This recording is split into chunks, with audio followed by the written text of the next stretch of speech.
Ngayon po, nakaabot na po kami sa lugar na aming pupuntahan.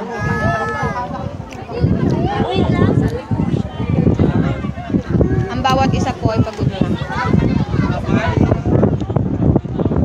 Siyempre, pati po ako. Napakasarap po kumain. Napakasarap po nilagay ng hangin. Wala po papuntang Kabuyo dito, ma. Hindi yung papunta sa hirap pinag sa kanila. Si mama nagtatanong ang daan pa uwi.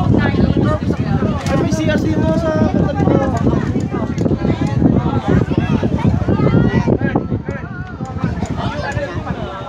Nagpahinga sila.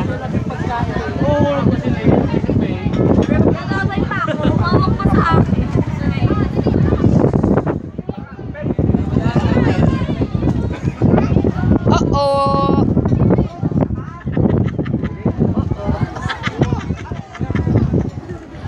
Kaya natin ang lahat. Kaya natin ang lahat. Uh-oh. Tibe anak, tibe. Uh-oh.